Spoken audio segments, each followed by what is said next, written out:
Կյանքը ևս ֆուտբոլի պես է, ամեն շաբաթ լինում են վերելքներ, անկումներ եւ այդ շարքը անվերջ շարունակվում է։ Այս շաբաթն էլ դրա մասին էր։ Ողջույն ընկերներ, ձեզ հետ է նորից Վակ Սպորտի Վահագն Ամիրջանյանը եւ ես եկել եմ ամփոփելու Top 5 լիգաների կարևոր իրադարձությունները։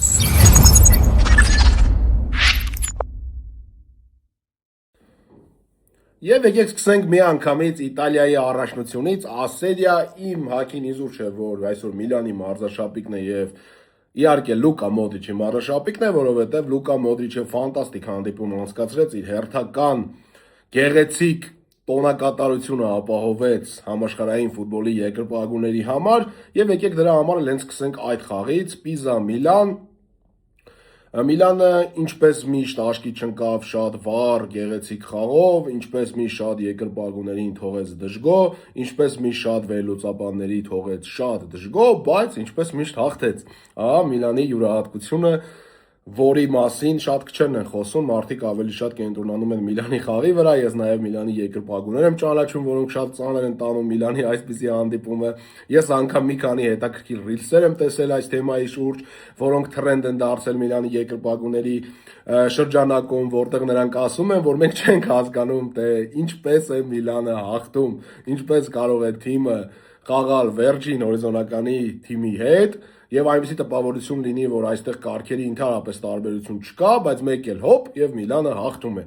Ահա այսպիսի խաղեր բոլոր առումներով, առաջ խաղակեսում գրեթե տեմպ չկար,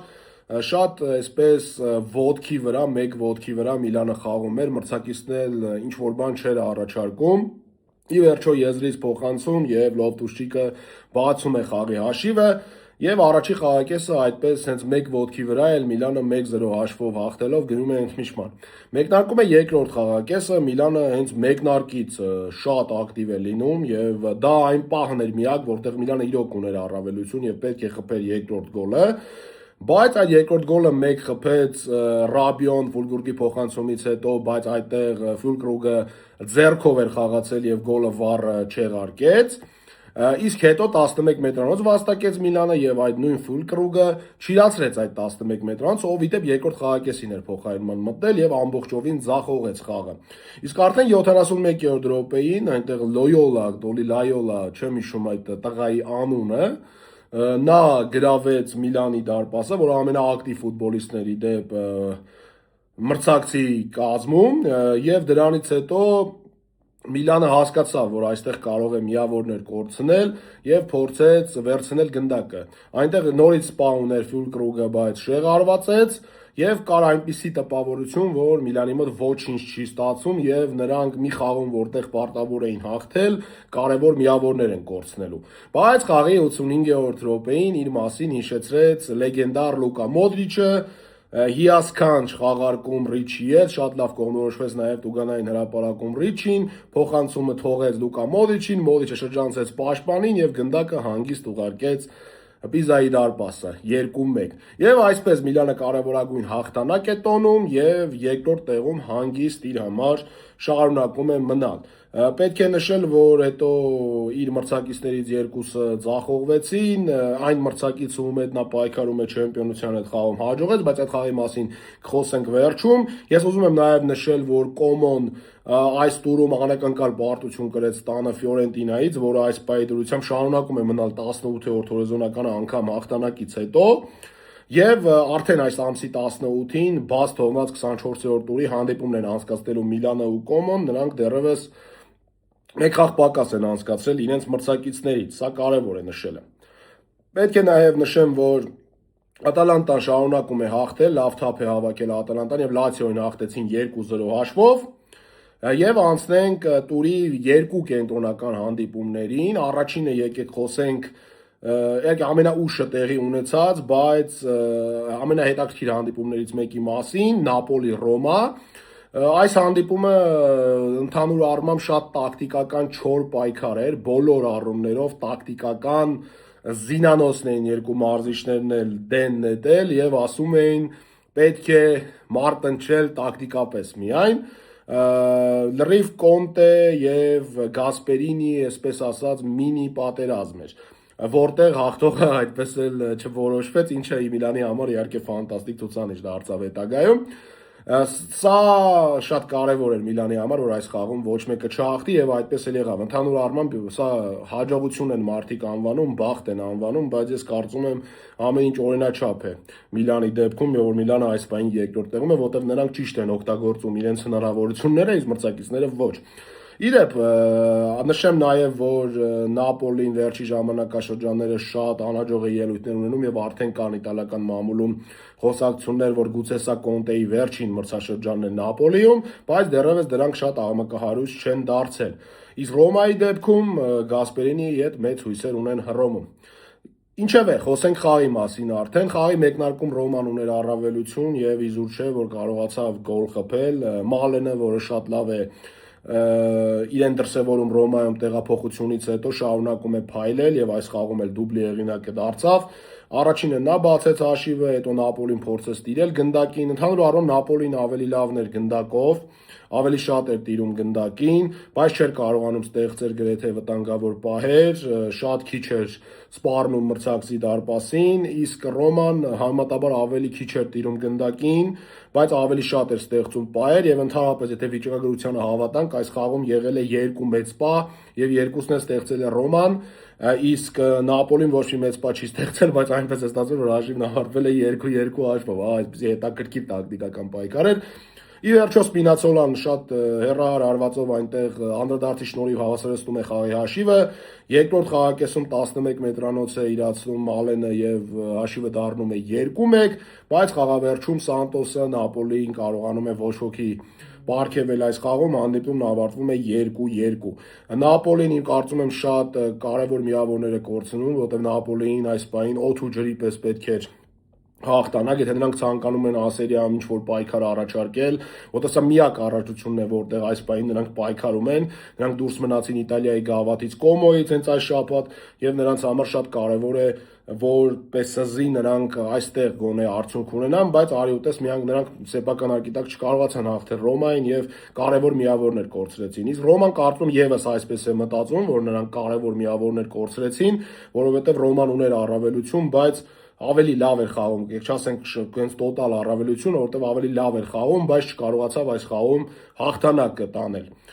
Եվ անցնենք վերջին խաղին, ամենահետաքրքիր խաղին, ամենասկանդալային խաղին, այս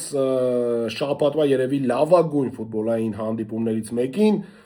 Թոփինգ լիգաներում դերբի դե Իտալիանա, Ինտեր Յուվենտուս։ Վերջին ժամանակաշրջաններում այս դիմակայությունը շատ հետաքրքիր է եւ անընդհատ մենք տեսնում ենք թեժ դիմակայություններ, ամենավառը տպավորված այն 4-3 հաղթանակներ Յուվենտուսի Ինտերի հետ խաղում եւ այս խաղն էլ նույն վայբերի մեջ են ընթանում եւ նույն զիլ տպավորություններ թողնում երկրպագուի, վերլուծաբանի եւ ընդհանրապես յուրաքանչյուրի աշկին, ով դիտում էր այս հանդիպումը։ Շատ հետաքրքիր հանդիպում, շատ վառ պայքար, առաջի խաղակեսում Ինտերը բացեց խաղի հաշիվը, այնտեղ Էնրիկեի հարվածից հետո գնդակը դիպավ Կամբիասոին, մի քիչ շեղեց ուղղությունը եւ ինչ որ հեծանիվ հորինեց Դե Գրեգորիոն եւ չգիտես ինչու գնդակը ձեռքով վերցնելու փոխարեն որոշեց ոտքով հեռացնել եւ գնդակը հայտնվեց Յուվենտուսի դարպասում, իսկ մինչև այդ պահը անկեղծ ասած Յուվենտուսը ավելի լավ տպավորություն էր թողնում, քան Ինտերը։ Եվ այդ գոլից հետո Ինտերը իհարկե որոշակի ակտիվություն ունեցավ, ավելի վստահ սկսեց իրեն զգալ, թերևս Յուվենտուսին դա չխանգարեց, որպեսզի նրանք կարողանան թելադրել իրենց խաղի ընթացքը, եւ հենց այն նույն Կամբիասոն ում հաշվին ինքնագոլ էր գրանցվել, հաշիվը դարձրեց 1-1, օգտվելով հենց այն Էնրիկեի սխալից, ով քնել էր այդ դրվագում։ Հաշիվը դարձավ 1-1, թվում էր, թե այս զիլ հակամարտությունում, որտեղ երկու թիմերն էլ կարող են էլի գոլեր խփել, ինչ պետք է լինի, որ ամեն ինչ փչանա, եղավ այն, ինչ որ եղավ։ Եվ Բաստոնին եւ Կալուլուն ունեին դեղին քարտեր եւ դրվագներից մեկում Կալուլուն չի խախտում խաղի կանոնները իմ կարծիքով, միանշանակ չի խախտում Եվ այդ չխախտումից հետո նա ստանում է երկրորդ դեղին քարտը եւ հեռացվում է խաղադաշտից։ Այստեղ պետք է լիներ երկու որոշում։ Կամ խախտում դեղին քարտ Կալուլուին, կամ սիմուլյացիա եւ դեղին քարտ Բաստոնին եւ երկու դեպքում էլ երկու ֆուտբոլիստներն էլ կհեռացվեին դաշտից։ Մրցավարը նկատում է խախտում, որը չկար, Եվ սա դառնում է ընդհանրապես ամբողջ իտալական մամուլի, իտալական ֆուտբոլի ամենամեծ սկանդալներից մեկը վերջին ժամանակներին։ Իսկ վառը իհարկե չի կարող միջամտել այս դրվագին, որովհետև եթե վառը միջամտում է միայն այն ժամանակ, երբ լինում է ուղիղ կարմիր քարտ, իսկ դեղին քարտի դեպքում վառը չի կարող միջամտել։ Ես կարծում եմ վառի շրջանակում այս որոշումները պետք է փոխվեն եւ այս կետը պետք է մտցվի, որ եթե երկրորդ դեղին է լինում, դա էլ պետք է նայել, որովհետև իրոք չգիտեմ,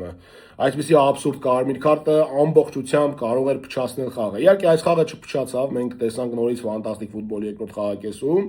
բայց կոնկրետ այս դեղին քարտը շատ լրջորեն, այս երկրորդ դեղին քարտը, որը դարձավ կարմիր քարտ, շատ լրջորեն վնասեց Յուվենտուսին, որովհետև ես ունեմ այնպիսի տպավորություն, որ եթե Յուվենտուսը չմնար 10 հոգով մենք կդիտենք ավելի լավ ֆուտբոլ եւ Յուվենտուսը կլիներ ավելի ուժեղ եւ հաստատ չէր պարտվի, որտեղ Յուվենտուսը իմ կարծիքով արժանի չէր այս խաղում պարտությանը։ Եվ թիմերը գնացին ընդմիջման, երկրորդ խաղակեսի մեկնարկում Յուվենտուսը անգամ 10 հոգով շատ մեծ առավելությամբ սկսեց խաղը եւ Զոմերը ֆանտաստիկ սեյվի հեղինակ դարձավ, բայց դրանից հետո արդեն 10 հոգով լինելը մրցակցի հարկի տակ խաղալը իրենը ասած, Ինտերը վերցրեց գնդակը եւ ուներ արդեն շատ մեծ առավելություն։ Ինտերի այդ մեծ առավելությունը անընդհատ նշмарվում էր շատ վտանգավոր պայերով, բայց այն նույն Դե Գրեգորիոն, որը կոպտագույն սխալ էր թույլ տվել առաջի խաղակեսում, երկրորդ խաղակեսում մեկը մեկի հետևից ֆանտաստիկ սեյվեր էր կատարում եւ փրկում էր Յուվենտուսին եւ թողնում էր խաղի մեջ։ Կիվուն շատ հետաքրքիր մարշչական քայլ արեց, արդեն ունենալով դաշտում երկու կենտրոնական հարձակվող, մտցրեց նաև երրորդ կենտրոնական հարձակվողին, Էքսպոսիտոին,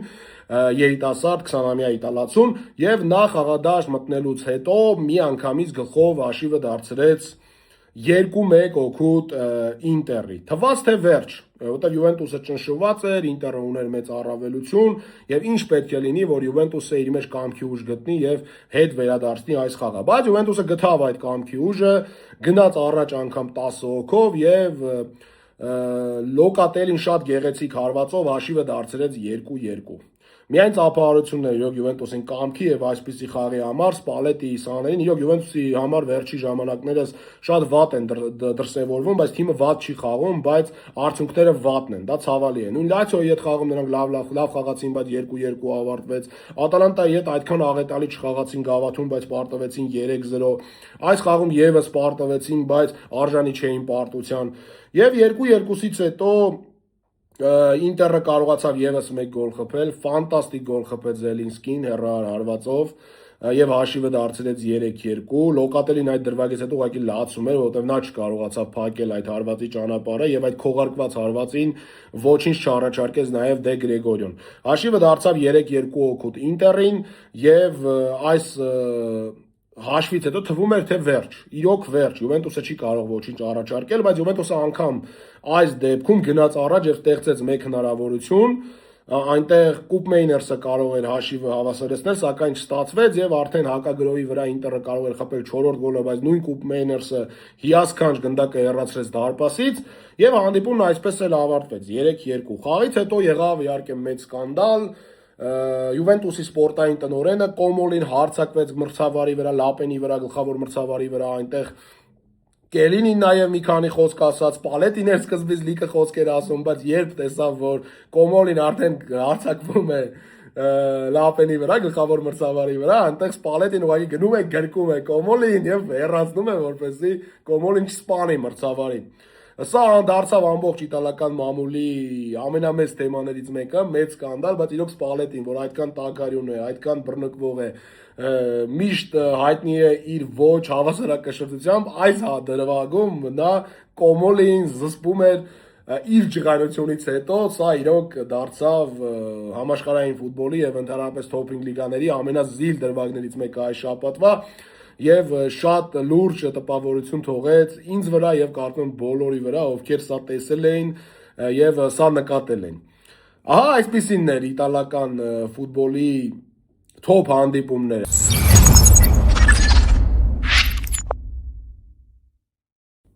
Խոսենք Բունդեսլիգայի մասին, այստեղ մեզ հետաքրքրող խաղերը շատ չէին, բայց կան խաղեր, որոնց ցանկանում եմ անդրադառնալ։ Մի անգամից նշեմ, որ Լայպցիգը ոչ ոքի խաղաց, Բայեր Լևերկուզենը հաղթեց իր հանդիպումը 4-0 հաշվով, Եվ մեզ հետաքրքրող երկու հանդիպումներին ավելի երկար անդրադարձ փորձեմ կատարեմ։ Առաջինը Բորուսիա Դորտմունդ Մայնց հանդիպումներ, որտեղ Բորուսիան 4 անպատասխան գնդակ ուղարկեց Մայնցի դարպասին, ընդհանրապես վերջին խաղերում Բորուսիան շատ լավ տպավորություն է թողնում Բունդեսլիգայում եւ կարծես թե ցույց է տալիս Բավարիային, որ Բավարիան եթե ցանկանում է հաղթել այս տարի Բունդեսլիգայում, ապա պետք է ուշադիր լինի եւ բաց թողումներ չտա, որովհետեւ Բորուսիան վստահորեն հաղթում է խաղի հետևից եւ ցույց է տալիս, որ իրենք կարող են այս ընթացքով ինչու ոչ ինչ որ պայի, ինչ որտեղ երբ որ Բավարիան բոլոր ֆրոնտներով պայքարի, նրանք կարողանան Բավարիային անակնկալներ մատուցել։ Իհարկե դա մի քիչ դժվար է թվում, բայց Բորուսիայի խաղը դրա մասին է, Բորուսիան նաեւ սկսել է քիչ գոլեր բաց թողել, ինչը բացառիկ բան է, որովհետեւ սովորաբար Բորուսիա Դորտմունդը շատ է գոլեր բաց թողում, բայց այս տարի վերջին հանդիպումներում հաղթում են եւ հաղթում են սովորաբար առանց գնդակներ բաց թողելու, ինչը շատ հետաքրքիր է։ Հայդենհայմի խաղն եմ ես հիշում, որ հաղթեցին 3-0 հաշվով եւ գոլ բաց թողեցին, այս հանդիպումը 4-0։ Մի խոսքով Բորուսիան լավ ընթացքի մեջ է, այս խաղում Գիրասին հերթական դուբլը գրանցեց, բայց այս խաղի ամենամեծ զարդը դա Ռիերսոնի պոկերն էր գոլային փոխանցումների, բոլոր գոլերի փոխանցումները կատարեց նա եւ այսպես նշмарվեց այս հանդիպումը։ Բորուսիա Դորտմունդը վստահ հաղթանակ տոնեց եւ պետք է սպասեր Բավարիայի խաղին։ Բավարիան մրցում էր Վերդերի հետ եւ կարողացավ նորից վստահ հաղթանակ տոնել, բայց եկեք այս խաղը ամենասկզբից։ Առաջի խաղակեսում Բավարիան ուներ տոտալ առավելություն, հիասքանչ անցման գնաց Կարլը վաստակեց 11 մետրանոց, այդ 11 մետրանոցները, որոնք դարձել են համաշխարհային ֆուտբոլի ամենաքննարկվող բաները, մեկը Բավարիայի 11 մետրանոցներն են, մեկը Ռեալ Մադրիդի։ Իհարկե այդ 11 մետրանոցների 99.9%-ը լինում են ճիշտ, բայց լինում են երբեմն նաև բացառություններ, այսօր դրա մասին եւս կխոսենք։ Կոնկրետ այս 11 մետրանոցը հաստատ 11 մետրանոց էր, հարված կար Կարլի ոտքին եւ Հարի Քեյնը վստահորեն իրացեց 11 մետրանոցը։ Քիչ հետո շատ լավ պրեսինգի գնաց Բավարիան, հանձին Գորեցկայի նա խլեց գնդակը եւ գնդակը եկավ դեպի արդեն Հարի Քեյնը գրոսմաստերական հարված կատարեց, եթե չեք դիտել այդ գոլը, պարտադիր դիտեք, իդեպ կարող եք դիտել իմ Telegram-յան ալիքում այդ գոլերը եւ ընդհանրապես բոլոր top խաղերի գոլերը հայտնվում են իմ Telegram-յան ալիքում։ Սա փոքրիկ իմ Telegram-ի մասին գովաստ եւ այդ ֆանտաստիկ գոլից հետո հաշիվը դարձավ 2-0, Բավարիան դրանից հետո կարող էր եւս մի քանի գոլ խփել, բայց չօգտագործեց իր պահերը եւ թիմերը գնացին ընդմիջման։ Ընդմիջման ժամանակ մի անգամից երկրորդ խաղակեսի սկզբում փոխարինվեց Մանուել Նոյերը, այնտեղ կարծես թե ինչ որ վտանգ կար, դրա համար փոխարինվեց, թերևս շատ վստահորեն մենք տեսանք Նոյերին քայլելիս եւ կարծես թե սուրճ խմելիս, եթե չեմ սխալվում, դա սուրճ էր։ Գուցե թե էր, չեմ կարող վստահորեն ասել, բայց այդ պահը շատ էպիկ էր։ Երկրորդ խաղակեսում Վերդերը ավելի լավ տպավորություն էր թողնում, ավելի լավ էր գրոհում, ավելի սուր էր գրոհում, բայց Բավարիան կարողացավ անառիկ պահել սեփական դարպասը, Վերդերը չկարողացավ ոչ մի կերպ հաշիվը կրճատել, իսկ իր հերթին Բավարիան եւս 1 գոլ խփեց եւ 3-0 հաշվով վստահ հաղթանակ տոնեց այս դիմակայությունում։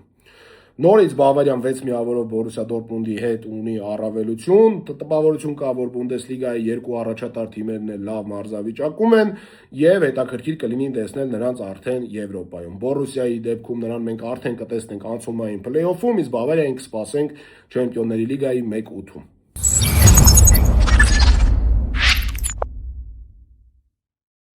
Լիգա 1 եւ այստեղ շարունակում են հետաքրքիր իրադարձությունները, նորից այս տուրից հետո Լիգա 1-ում առաջատարը փոխվեց, բայց մինչեւ առաջատարի խաղի մասին խոսել է, եկեք խոսենք մի քանի խաղերի մասին։ Առաջինը խոսենք Մարսել Ստրասբուրգ խաղից, այստեղ Դեզերբի հեռացումից հետո առաջին հանդիպումներ եւ կար տպավորություն, որ Մարսելը ի վերջո վստահ հաղթանակ կարող է տոնել եւ իոք ամեն ինչ գնում էր այդ սցենարով, Մարսելը հաղթում էր 2-0 հաշվով եւ խաղավերջում նորից կատարվեց այն, ինչ այս առաջնությունում շատ է կատարվում Մարսելի հետ, երբ թիմը հաղթում է 2-0 հաշվով, բայց վերջում կորցնում է այդ առավելությունը եւ ոչ ոքի է խաղում։ Եվ այս անգամ էլ նմանատիպ պատկեր 71-րդ րոպեին կրճատվեց հաշիվը, դարձավ 2-1, դրանից հետո կա տպավորություն, որ Մարսելը պետք է գնա երրորդը խփելու, բայց չկարողացան, խաղավերջում 11 մետրանոց են ստանում սեփական դարպասի 90+7-ին, բաց են թողնում նաև երկրորդ գոլը եւ նորից կորցնում կարևոր միավորներ։ Իր հերթին Լիոնը, որը երրորդ եւ չորրորդ տեղի այստեղ համար պայքեր են ընթանում այս երկու թիմերի մեջ, հաղթում է իր խաղը Նիսին 2-0 հաշվով վստահորեն եւ արդեն այնտեղ կարծես թե 5 միավորի տարբերություն կա Մարսելի եւ Լիոնի միջեւ։ Paris Saint-Germain-ը Rennes-ի հետ խաղաց, սա իհարկե տուրի առաջին հանդիպումն էր եւ Paris Saint-Germain-ը անակնկալ պարտություն կրեց։ Իհարկե Rennes-ը միշտ բարդ մրցակից է արտագնախաղերում, բայց Paris Saint-Germain-ը պարտվեց նորից ինքն իրեն։ Գուցե մտքերով նրանք արդեն Չեմպիոնների լիգայի Մոնակոյի հետ խաղին էին պատրաստվում, բայց ասել, որ Paris Saint-Germain-ը չուներ պայեր, չուներ հնարավորություններ, իհարկե չեմ կարող ասել, որովհետեւ իրոք ունեին պայեր, ունեին հնարավորություններ եւ կարող էին այս խաղը հաղթել։ Առաջի խաղակեսում էլ ունեին մի քանի պայեր, այնտեղ նշմարելին Դեսիրե Դուեի դարպասապայի դեմ մենակ մնալն էր, բայց չկարողացան այդ պահը օգտագործել եւ բաց թողեցին առաջինը։ Շատ գեղեցիկ գոլ խփեց իդեպ Ռենը, առաջի խաղակեսը ավարտվեց 1-0, երկրորդ խաղակեսում անկյունային խաղարկումից հետո Ռենը խփեց նաև երկրորդ գոլը, այս գոլին շատ արագ պատասխանեց Ուսման Դեմբելեն, հաշիվը դարձրեց 2-1 եւ թվաց թե դրանից հետո Paris Saint-Germain-ը կարող է այս խաղը փրկել, բայց փրկել չստացվեց։ Շատ դաժան րոպեներ էին, որտեղ այնտեղ Սամբան մի քանի ֆանտաստիկ սեյվ կատարեց եւ ընդհանրապես Սամբան ֆանտաստիկ խաղաց, մի քանի անգամ շեղ հարվածներ եղավ, հետաքրքիր է, որ այնտեղ Լուիս Էնրիկեն Paris Saint-Germain-ի գրեթե բոլոր առաջատար ֆուտբոլիստներին փոխարինեց, հավանաբար նրանք պատրաստվում են Չեմպիոնների լիգային եւ սա հենց դրա մասին էր խոսում։ Եվ այնպես ստացվեց, որ Paris Saint-Germain-ը չօգտագործեց իր պայերը եւ Լանսը խփեց նաեւ եւս 1 գոլ, հետո Paris Saint-Germain-ը կարող էր իհարկե կրճատել հաշիվը, բայց չկարողացան անգամ կրճատել, որովհետեւ նորից մսխեցին իրենց հնարավորությունները եւ հանդիպումն ավարտվեց 3-1։ Բայց այս խաղի հետ կապված ամենահետաքրքիրը կատարվեց արդեն խաղից հետո կուլիսներում, ինչպես ասում են, Ուսման Դեմբելեն շատ ջղայնացած եւ բարկացած ասաց, որ ֆուտբոլիստները խաղում են միայն իրենց համար, չեն տրվում խաղին ամբողջովին, չեն խաղում թիմի համար եւ այստեղ պետք է բոլորը հասկանան, որ թիմից կարևոր բան չկա։ Մենք բոլորս պարտավոր ենք խաղալ Paris Saint-Germain-ի գերբի համար, այլ ոչ թե բոլորս մեր համար եւ մեր ցանկությունների համար։ Ինչից հետո իհարկե Լուիս Էնրիկեն իր հերթին այս ամեն ինչը փորձեց հանգստացնել, ասաց, որ դրանք ուղղակի էմոցիաներ են, դրանք ուղղակի Դեմբելեն խաղից հետո վրթոված է եղել, որ թիմը պարտվել է, դրա համար է այդպես արտահայտվել,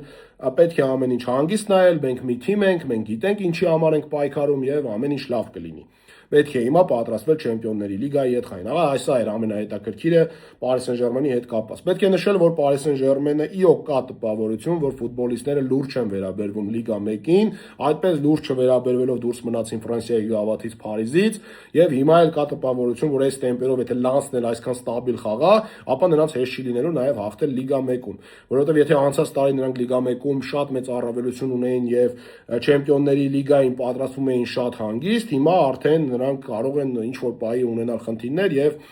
Լիգա 1-ում նրանք ունեն հստակ մրցակից, որը ստաբիլ հաղթում է։ Այո, գլխավոր խաղերում Լանսը պարտվում է սովորաբար, նույն Մարսելին պարտվեց, Paris Saint-Germain-ին պարտվեց, բայց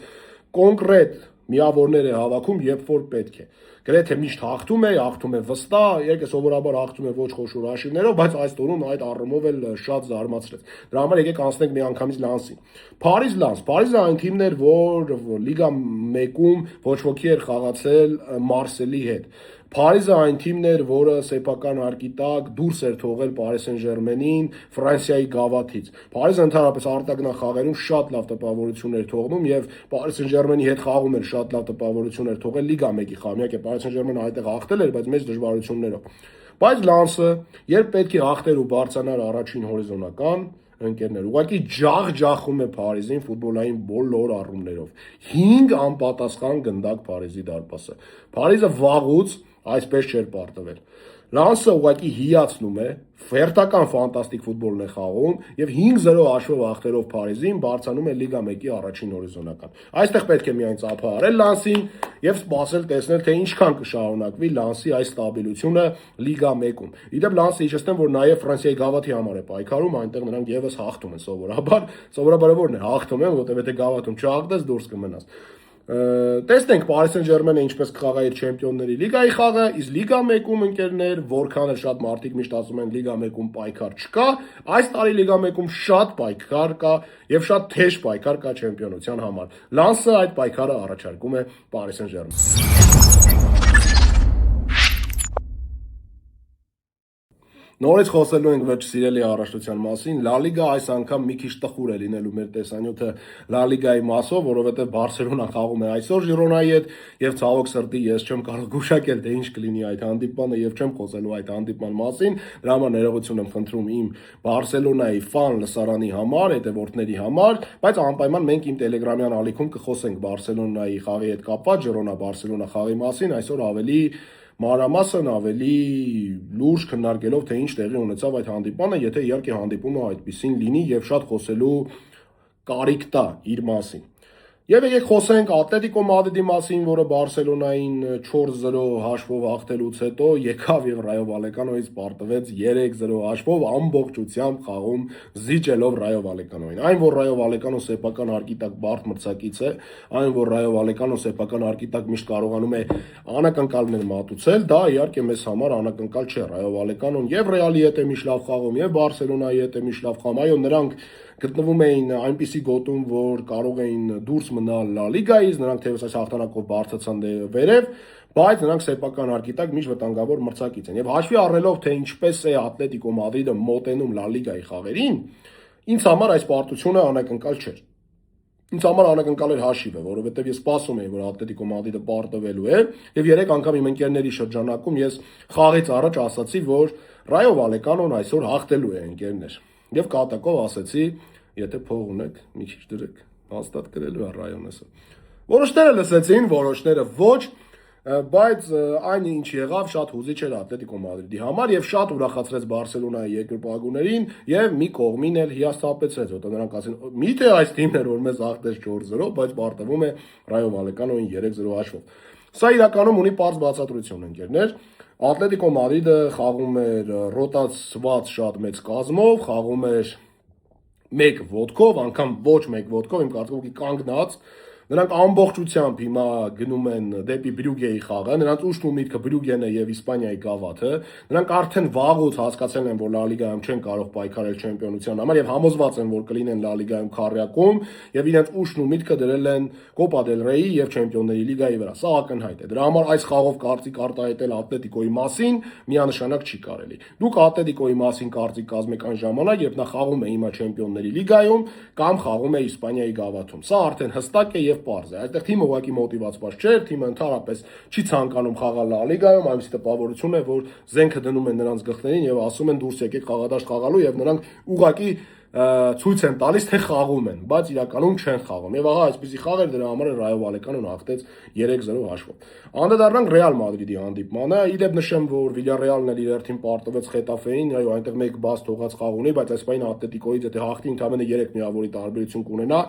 իսկ Վիլյարեալն ու Ատլետիկոն դեռ իրար հետ խաղալու են, դրա համար այստեղ էլ Ատլետիկոն շատ բան չի կորցնում, եթե կարող է նորից հայտնվել իր սիրելի երրորդ հորիզոնականում Լա Լիգայում։ Եվ անցնենք նոր Ռեալ Մադրիդի խաղին։ Ռեալ Մադրիդը հաղթեց տպավորիչ խաղով, այս խաղում եղան շատ հետաքրքիր դրվագներ, եղավ մի դրվագ, որի մասին ես անկեղծորեն նորից կասեմ իմ կարծիքը եւ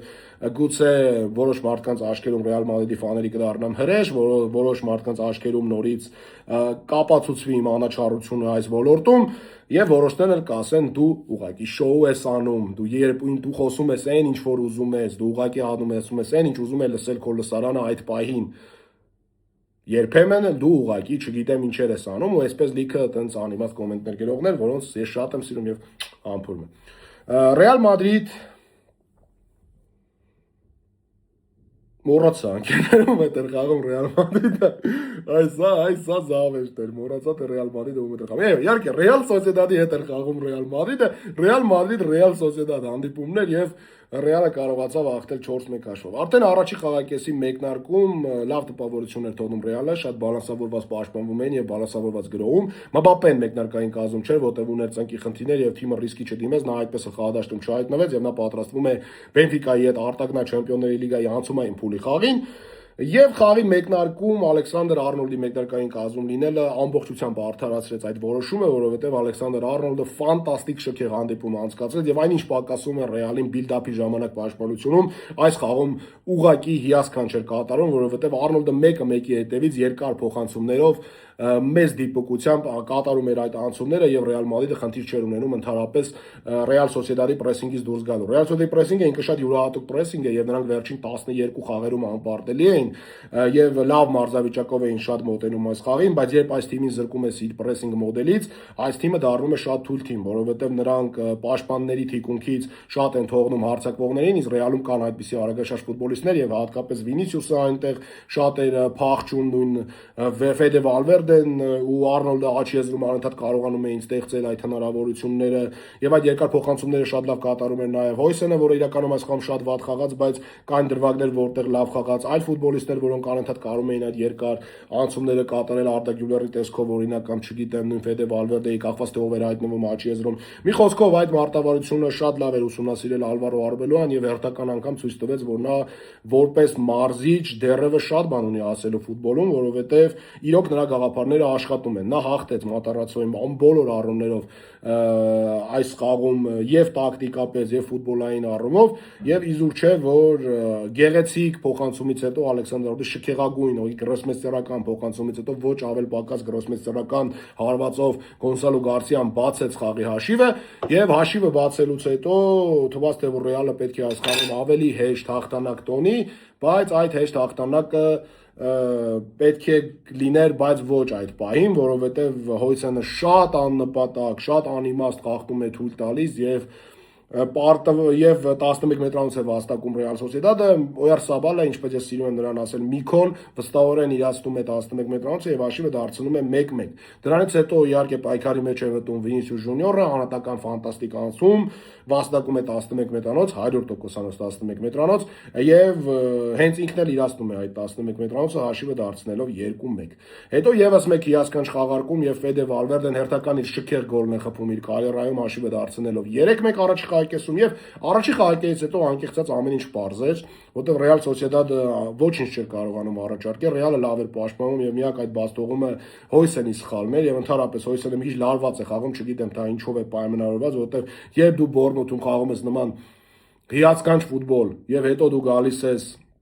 Լա լիգա, որտեղ արագությունները ավելի քիչ են, ուժային պայքարը ավելի քիչ է եւ դու այդքան լարված ես խաղում, ուրեմն մի բան քեզ հետ կատարվում է։ Դու չունես նույն փոխանցումների ճշգրտությունը, շատ ես անիմաստ անկումների գնում, շատ ես անիմաստ խախտումներ անում, շատ ես դիրքդ կորցնում, երբ ինտելեկտուալ պաշտպան ես թվում, բայց ինչպես կարելի է այդպես դիրքդ կորցնել։ Մի խոսքով, այս բանին միակ հիասթափությունը առաջի խաղակից հետո Հոյսեններ, իսկ մնացած բոլոր ֆուտբոլիստները ֆանտաստիկ են եւ թիմը ընդհանուր առմամբ ֆանտաստիկ են եւ պարզ է որ Ռեալ այս խաղում հաղթելու է։ Երկրորդ խաղակեսի մեկնարկում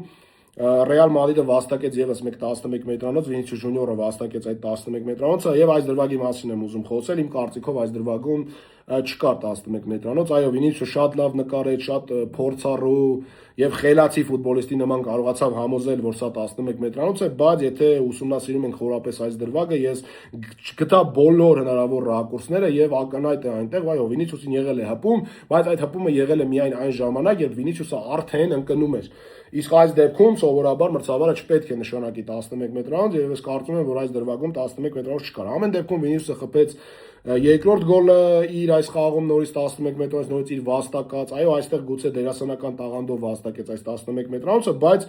ամեն դեպքում վաստակեց եւ Վինիսիուսը ընդհանրապես խաղում ֆանտաստիկ էր այս խաղում եւ հիշել էր իր բարի հին ժամանակները անցումների տեսանկյունից եւ 23-24-ի վայբն էր տալիս անկեղծ ասած այս խաղում բայց դեռևս եւս մեկ սկանդալային դրվագ պետք է լինի որին կանդադարան բայց էլ ինչ Լա լիգա այլ ինչ իսպանական ֆուտբոլ որ այդ սկանդալները անverջ չլինեն երևի թե այնին որոշումը որ այս 7-8 ամիս առաջ կայացել է որ չխոսեմ իսպանական մրցավարությունից ճիշտ որոշում էր թերևս վերջին ժամանակներից երբ որ լծվեց իմ ամբերության բաժակը ես սկսեցի արդեն ամեն խաղին անդրադառնալ այդ մրցավարական սխալներին բայց երբ մենք անդրադառնում ենք այդ մրցավարական սխալներին ֆուտբոլը գնում է մի տեսակ ուրիշ կողմ մենք սկսում ենք ֆուտբոլի մասին ավելի քիչ խոսալ որովհետեւ այնքան շատ են լինում այդ մրցավարական սխալները գրեթե յուրաքանչյուր խաղում Ռեալ Մադրիդի, Բարսելոնայի, Ատլետիկո Մադրիդի, որ մենք ամեն խաղի խոսում ենք այդ մրցավարական սխալների մասին։ Հաշիվը դարձավ 4-1, Ռեալ Սոսիեդադը ինչ որ գրոներ կատարում էր, բայց դրանք ինչ որ լուրջ սրություն իրենցից չէին ներկայացնում, Ռեալը իր հերթին էր լավ գրոներ կատարում, բայց արդեն 4-1-ից հետո ամեն ինչ պարզ էր եւ թիմը ինչ որ մեծ ջանքեր չէր կատարում, որպեսզի խփի 5-րդ գոլը։ Եվ խաղավերջում եղավ դրվագ, երբ Վինիսիուս Ժունիորը խաղարկումից հետո ուգանային խաղարկումից հետո ուսով հաշիվը դարձրեց 5-1 եւ այս դրվագում անձնային աչքով տեսնել խաղից դուրս իրավիճակ անհնար էր։ Անկամ ինձ թվում էր, որ այնտեղ խաղից դուրս իրավիճակ չկար։ Բայց նշանակվեց խաղից դուրս իրավիճակ, գուցե եղել է խաղից դուրս իրավիճակ, ես չեմ բացառում, որ եղել է, բայց կան հարցեր, ինչու չցուցադրվեց այդպես էլ այդ խաղից դուրս իրավիճակի գիծը։ Մենք այդպես էլ չտեսանք այդ գիծը, թե Վինիսիուսը ինչպես էր խաղից դուրս իրավիճակում, ինչը առաջացնում է իհարկե հարցեր։ Այս խաղի հետ կապված սկանդալային դրվագները Իսպանիայում այսքանն էին, ընդհանուր առմամբ Ռեալը լավ տպավորություն տողեց, Հոյսենը համատաբար երկրորդ խաղակեսում ավելի լավ խաղաց եւ ընդհանուր Ռեալ Մադրիդը կարծում եմ այս խաղում ստացավ 10-ից 9 գնահատական է իր խաղով, որովհետեւ իրոք լավ ֆուտբոլ ցուցադրեցին եւ հիմա պետք է սպասել տեսնել թե Ռեալը ինչ խաղ կցուցադրի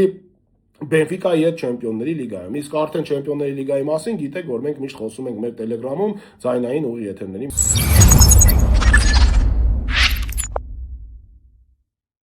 Եկանք հասանք մեր ամենասիրելի առաջնությանը եւ ամենադիտարժան առաջնությանը Անգլիայի Պրեմիեր լիգա։ Այստեղ խաղերը շատ են, որոնց մասին պետք է խոսենք, դրա համար եկեք հերթով անցնենք եւ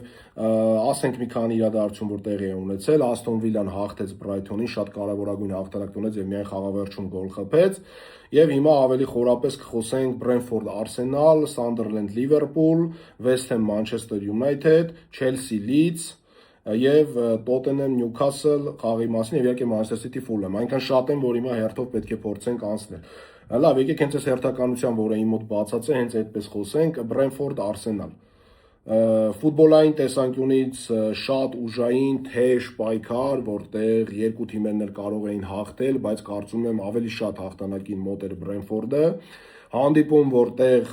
Բրենֆորդը Արսենալին առաջարկեց շատ ուժային պայքար եւ առաջարկեց Արսենալին շատ նման պայքար, Տուգանային հրապարակում հատկապես ստանդարտների ժամանակ պայքարելիս, ինչից ունից դուրս եկավ Ռայան, որ դարպասապային անընդհատ հրում էին, մոտենում էին դարպասապային ստանդարտների ժամանակ եւ դա մի տեսակ զավեշտ էր, որ Ռայան բողոքում էր մի բանից, որը Արսենալը անում է գրեթե ամեն խաղի։ Գոլն էլ իդեպ հետաքրքիր է, որ այդպես եկավ Բրենֆորդի, բայց եկեք խոսենք հիմա հերթով։ Երկրորդ խաղակեսում հավասար հանդիպում էր ընթանում եւ Արսենալը կարողացավ բացել խաղի հաշիվը։ Ինկապեի փոխանցումից հետո Մադուեկեն հաշիվը դարձրեց 1-0 եւ դրանից հետո թվաց թե Արսենալը արդեն այս գոլից հետո ավելի կհանգստացնի խաղը եւ կկարողանա տրամաբանական ավարտին հասցնել, բայց դրան շատ դեմ էր Բրենֆորդը սկսեց խաղալ մեծ առավելությամբ, ստեղծում էր պահի հետևից եւ եթե Իգոր Տիագոն այս խաղում նման լիներ իրեն, ես կարծում եմ Բրենֆորդը անպայման կհաղթեր, սակայն Իգոր Տիագոյի հարվածները ոչ մի կերպ չէին ստացվում, նա նպաստավոր դիրքերից կամ վրիպում էր, կամ բարձր էր հարվածում, կամ ուշացնում էր հարվածի պահը, կամ ճիշտ պահին պետք փոխանցման փոխարեն հարվածում էր, կամ հակառակը։ Մի խոսքով Իգոր Տիագոյի մոտ խաղը չէր ստացվում եւ դրանից է գալիս էր այն, որ Բրենֆորդը իր պահերը չէր կարողանում օգտագործել, ինչպես որ հարկն է։ Բայց խաղի 71-րդ րոպեին ստանդարտ իրավիճակում խաղարկման ժամանակ Վանդերբերգի փոխանցումից հետո Լուիս Փոթերը կարողանում է հաշիվը դարձնել 1-1 եւ հենց այդ դրվագում էր, որ Ռայան բողոքում էր մրցավարությունից, բայց ինչ անում է սովորաբար հակառակ դեպքում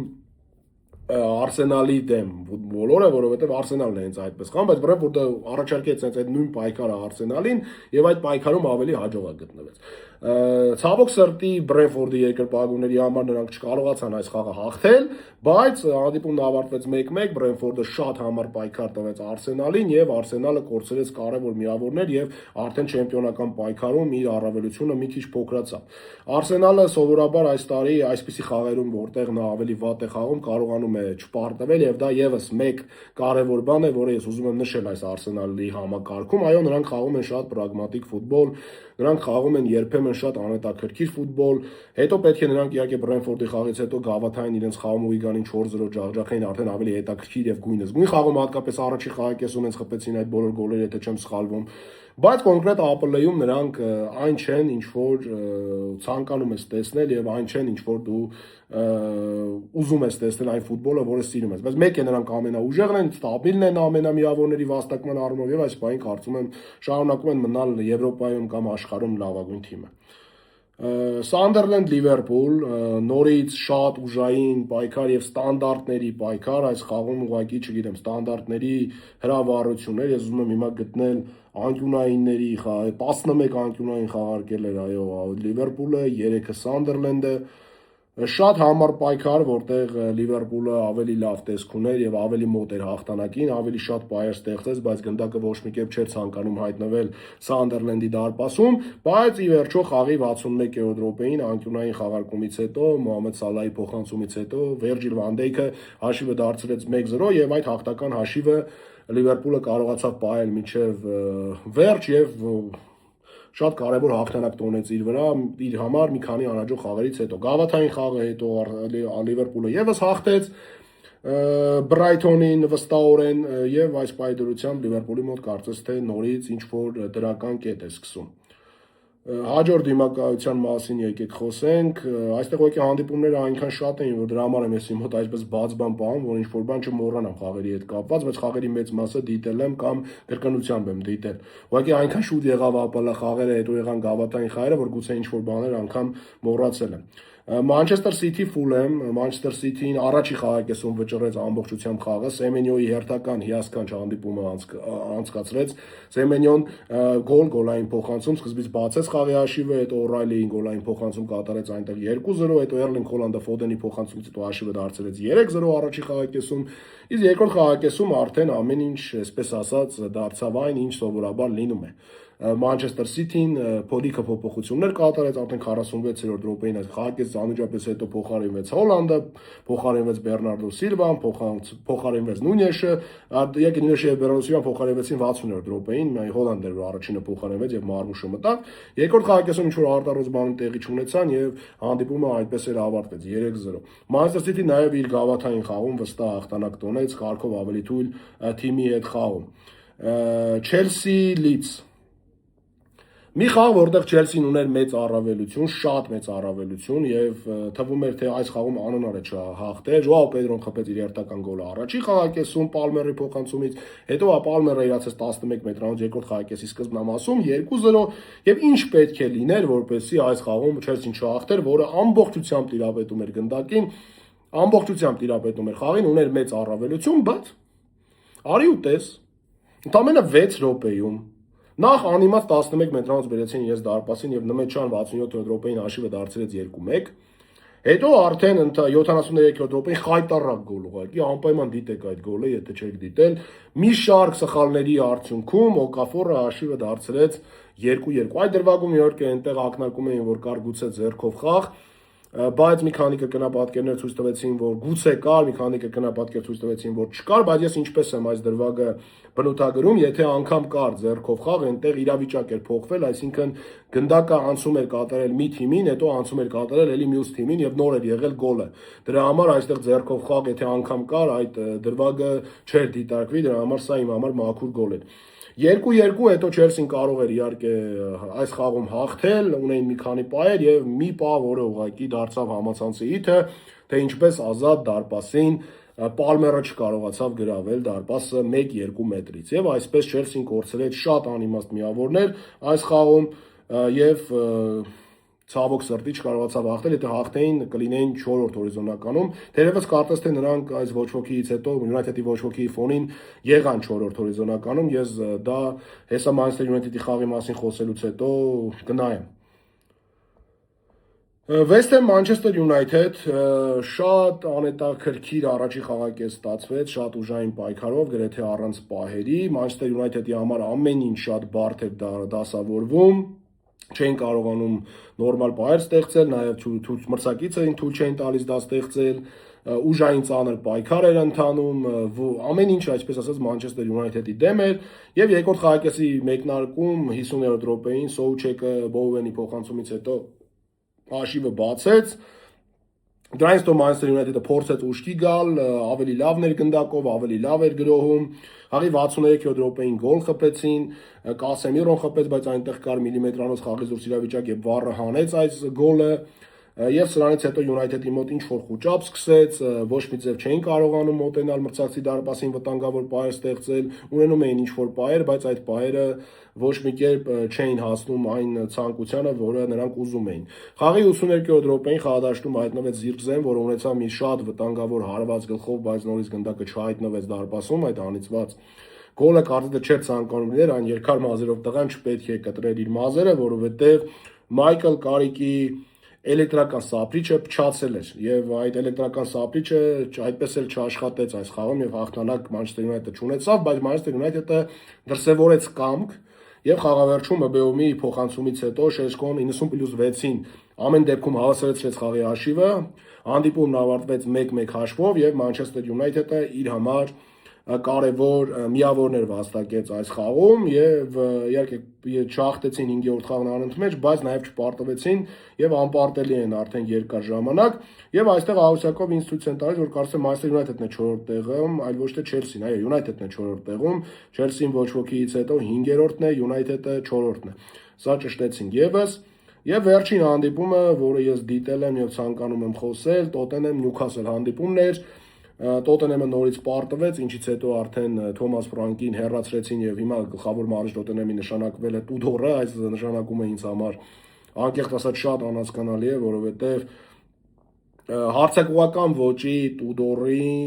ոճի Ֆրանկին հեռացնել, որը ձախողվում էր եւ բերել նմանատիպ ռեյտինգով մարզչի, որը թերևս ավելի պաշտպանական ֆուտբոլ է դիտարկում Տուդորը։ Մի տեսակ այն էլ ԱՊԼ-ի համար անհասկանալի է, անկեղծ ասած։ Թերևս տեսնենք այնտեղ ինչ կլինի։ Լևի հեռացումից հետո Տոտենհեմում այդ քաոսը ավելի քաոտիկ է դարձել։ Խոսենք այս խաղի մասին։ Առաջի խաղակեսում Նյուքասլը ուներ առավելություն, ավելի լավ էր խաղում եւ Վիլոքը նախ 44-րդ րոպեին գոլ խփեց, բայց այնտեղ վառը չեղարկեց այդ գոլը խաղի դուրս իրավիճակի հետ կապված, բայց երկրորդ խաղակեսի վերջում 45+5 Տիաուն հաշիվը դարձրեց 1-0 եւ արժանի էր Նյուքասլը առաջ խաղակեսից հետո գնալ հաղթողի կարգավիճակով, որովհետեւ ակնհայտ ավելի լավ էր խաղում, քան Տոտենհեմը։ Երկրորդ խաղակեսում իրավիճակը փոխվեց, Տոտենհեմը սկսեց ավելի լավ խաղալ, քան Նյուքասլը, ավելի շատ էին պայեր ստեղծում եւ իզուր չէ, որ Սարի փոխանցումից հետո խաղի 64-րդ րոպեին Գրեյը հաշիվը դարձրեց 1-1 եւ խաղային այնպիսի խաղ էր ընթանում այդ դրվագից հետո, որ թվում էր, որ հիմա ինչ որ մեկը գոլ կխփի եւ այդ գոլին ավելի մոտ էր Տոտենհեմը, բայց գոլը խփեց Նյուքասլը։ Ռեմսին Գորդոնի փոխանցումից հետո հաշիվը դարձրեց 1-2 եւ այսպես էլ հանդիպումն ավարտվեց։ Ընդհանուր առմամբ, եթե նայենք ամբողջ խաղի պայերով, հնարավորություններով եւ այլնով, Նյուքասլը արժանի էր հաղթանակի, բայց եթե նայենք երկու խաղակեսերով, առաջի խաղակեսում շատ լավն էր Նյուքասլը, երկրորդ խաղակեսում համատաբար ավելի լավն էր Տոտենհեմը։ Ամեն դեպքում Նյուքասլը հաղթեց եւ իր համար շատ կարեւոր հաղթանակ տոնեց եւ այս խաղից հետո ԱՊԼ-ում մրցաշարային աղյուսակը արդեն ունի հետեւյալ տեսքը. Արսենալը 26 տուրերից հետո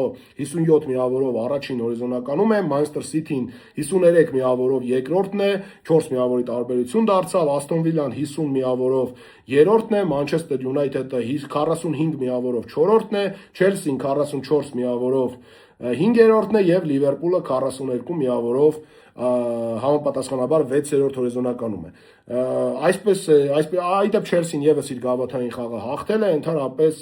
Aston Villa-ն գավաթային խաղում այո պարտվեց, դա եւս նշեմ։ Նյուքասլին պարտվեցին, այնտեղ եղան որոշակի սկանդալային դրվագներ, բայց քանի որ խորապես չեմ ուսումնասիրել, չեմ խոսի դրա մասին եւ քանի որ հիմնականում top 5 լիգաների մասին եմ խոսում, գավաթային խաղերում մասին ավելի թռուցիկ եմ խոսում, բայց դա էլ իմանաք Այսպիսին էր հիմնականում այս շաբաթը անգլիական ֆուտբոլի համար, ձեզ մնում է միայն ես հիշեցնեմ, որ չմոռանաք միանալ իմ YouTube-յան ալիքին, որպեսզի բաց թողնեք top ֆուտբոլային իրադարձությունների մասին իմ տեսանյութերը, եւ իհարկե մենք շուտով նորից հանդիպելու ենք, իհարկե գուցե չլինի տեսանյութի ֆորմատով, թերևս տեսանյութը կլինի արդեն նույն եկող երկուշաբթի, եւ մենք միասին նորից շարունակելու ենք վայելել, աճել YouTube-ում, ունենալ հետաքրքիր տեսանյութեր, միասին քննարկումներ ունենալ իմ բոլոր հարթակներում, Telegram, TikTok, Instagram, YouTube եւ միասին վայելել ֆուտբոլային աշխարհում կատարվող հետաքրքիր իրադարձությունները։ Եթե ձեզ հետաքրքիր է նաեւ օրինակ ուրիշ սպորտաձևեր, որոնց մասին դուք կուզեք խոսել, ես կարող եմ նաեւ խոսել թենիսի մասին, կարող եմ խոսել ֆուտզալի մասին եւ ելի կան շատ սպորտեր, որոնց մասին կարող եմ խոսել։ Կարող եք գրել ձեր կարծիքը, արդյոք դուք կցանկանայիք, որ ես բացի ֆուտբոլից նաեւ այլ սպորտաձևերի մասին խոսեի։ Լավ մնացեք, կհանդիպենք մյուս շաբաթ։